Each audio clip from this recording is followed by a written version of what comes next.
What does klezmer mean to me? Klezmer means community, and it means joy, and it's American Jewish culture.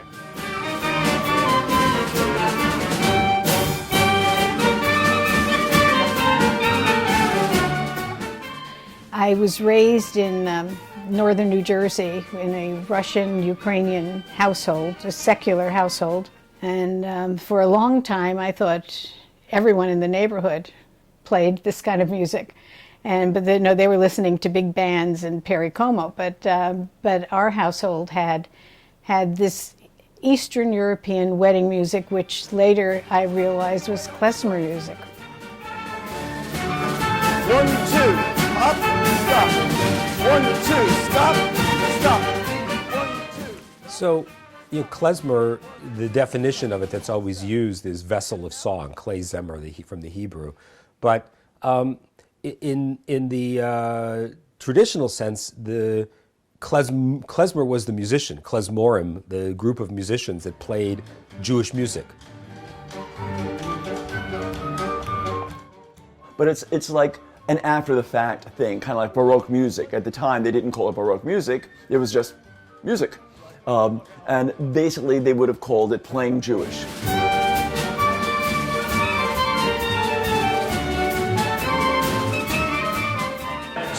Eastern European Jewish folk music that almost died out after the Holocaust and has had this beautiful resurgence.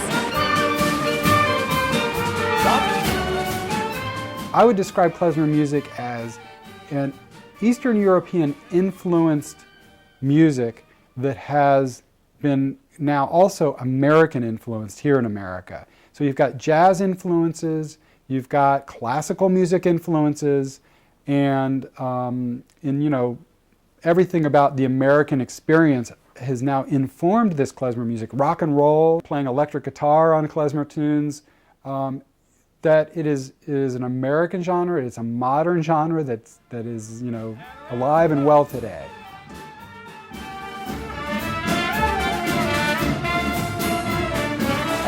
Couple forward and back.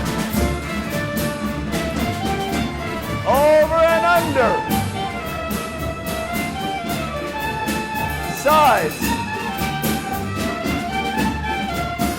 Over and under.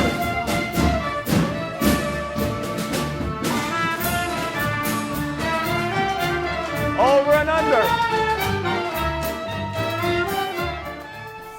The idea for the D.C Klezmer Workshop, it really came from when Dan Blacksburg started doing his Radiant Others podcast, and they were talking about, how to get the community to grow, how do we preserve and enhance the klezmer community. And they were really hit on the idea that, there should be communities not just at Klez Camp or Klez Canada, but that there should be communities people should be playing together in local communities, and it doesn't necessarily have to be the professionals. It should really just be, people in the area. And at that point in time, I actually had been sort of collecting the music, and I realized at that point that, I had something that I could share with a community.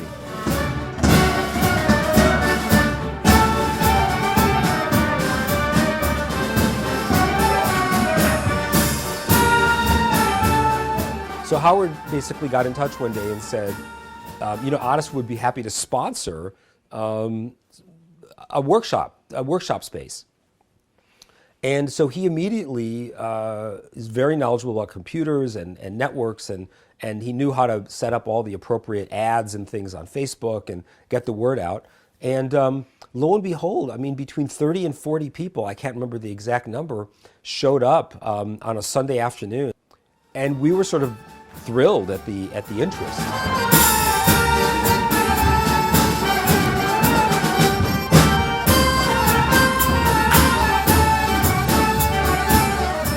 Howard is one of those people that I would see at Klez Canada. Jeff is one of those people. So when they started pulling this group together, I heard about it. And I said I was very excited. The other person who really has been key to making, well, there's several other people, but one of the other people who's been key to making this success is a gentleman by the name of Steve Weintraub. In my mind, this is dance music. And Steve, of course, as many people know, is, the Pied Piper of klezmer music, if you will. He goes to all the festivals. And so immediately after the December one, we had already scheduled Steve to come for the January workshop. And that was really an important thing to make sure that the musicians understood that this is music for dancing. What Howard and Jeff have done is they've done their own gardening and have developed a community band that is incredibly devoted. They meet almost weekly to rehearse. And we've gotten together and we're developing a kind of our own repertoire of like dances and music that are familiar. So eventually they won't even have to look at the music.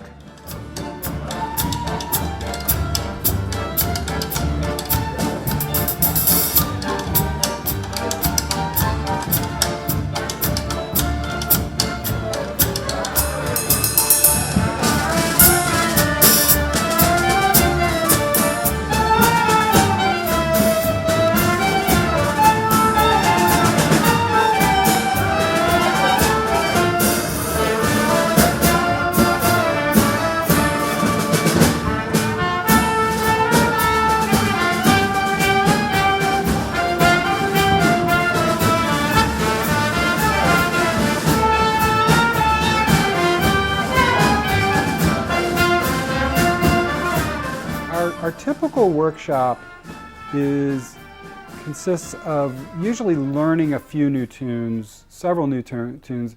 We have different kinds of workshops, or at least different events that are going on in our workshop.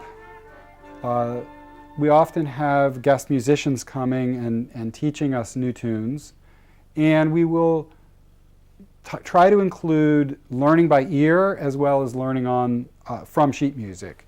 So it's, every week is a little bit different. But I think we're trying to, develop a repertoire of tunes that we can really say that we play. I play tenor saxophone and a little bit of piano. It's really fun to be able to translate the beat of dancing into my playing and kind of being able to use my playing and dancing interchangeably to better understand the music.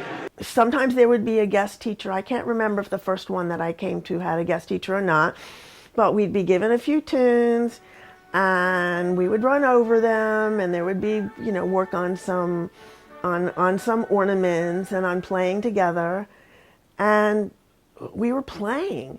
People come in and they all know where they'd like to sit, and Judy is always very helpful about arrangements, and it feels much more like a community, that there's a comfort level, and we know that that we want to produce a wonderful sound, and that wonderful sound is, as I say, Howard ever hearing it, he has a wonderful ear, and in encouraging us to play off the sheet, to play by ear, which is very difficult for me and for a lot of us, and but that encouragement.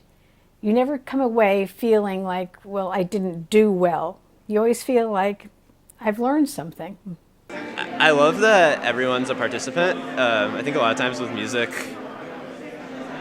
you're practicing for something, or there's gonna be an audience, and then there's some sort of difference between who's on stage and who's off stage. And here, the musicians and the dancers, it's all one activity. We're doing it for each other.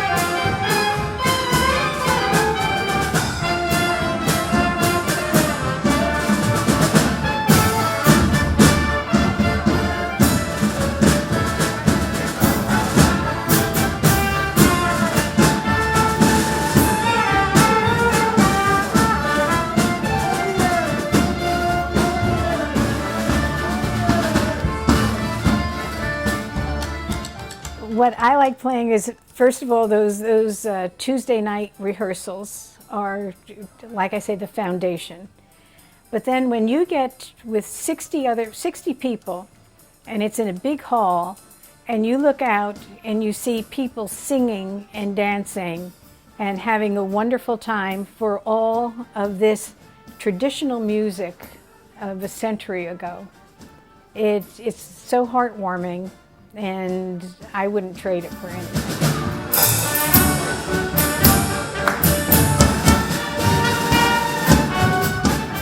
It's an all-immersive experience.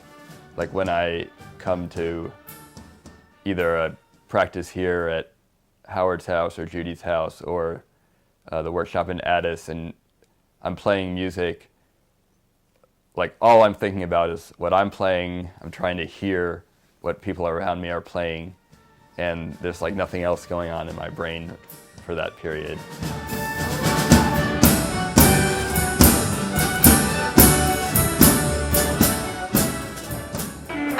My dad started his klezmer band when I was born, practically, and so I grew up having klezmer practice in the house every Sunday morning, whether I wanted to wake up to klezmer music or not.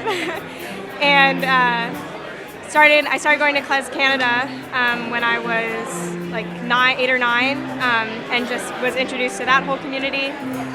So klezmer has definitely raised me in a really special way.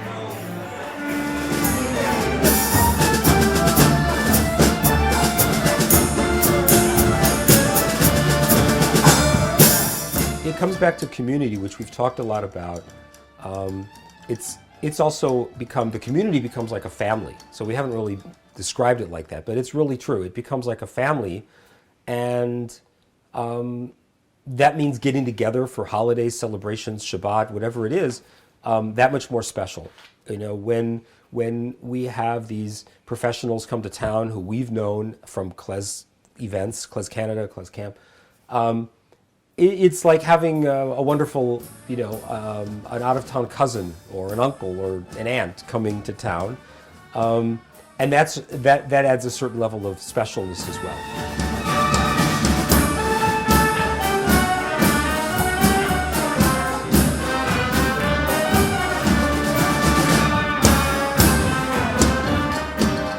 And people are wanting to come and play with us and teach us. People are, Mark Rubin in particular, who's been coming up sometimes from New Orleans with his tuba, he's been talking about how important it is to develop these local groups. And what we've seen also on Facebook and from the various regions is that more and more of these kinds of groups are growing up, where people are getting together and they have a klezmer jam or whatever, and there may or may not be people coming from out of town to teach, but this is a growing movement. This is living community, and this is really making it a living tradition.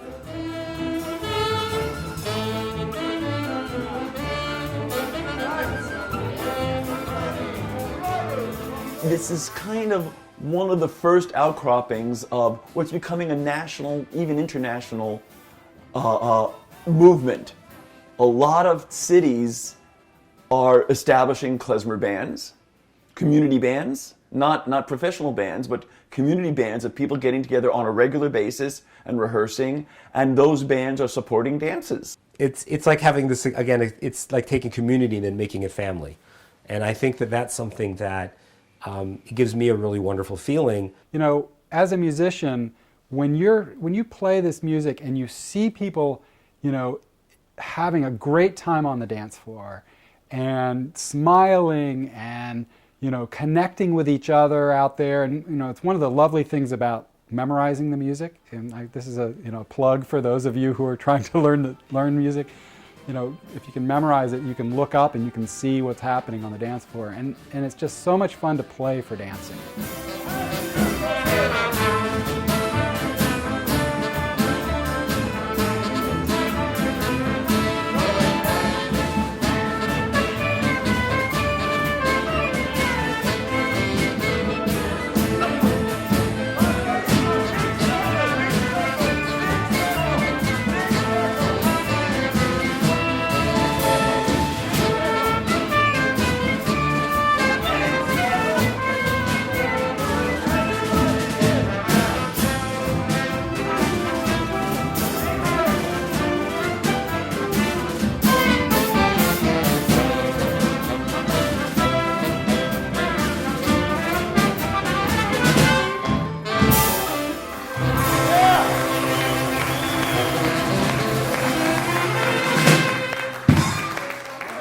Can we hear it for the band?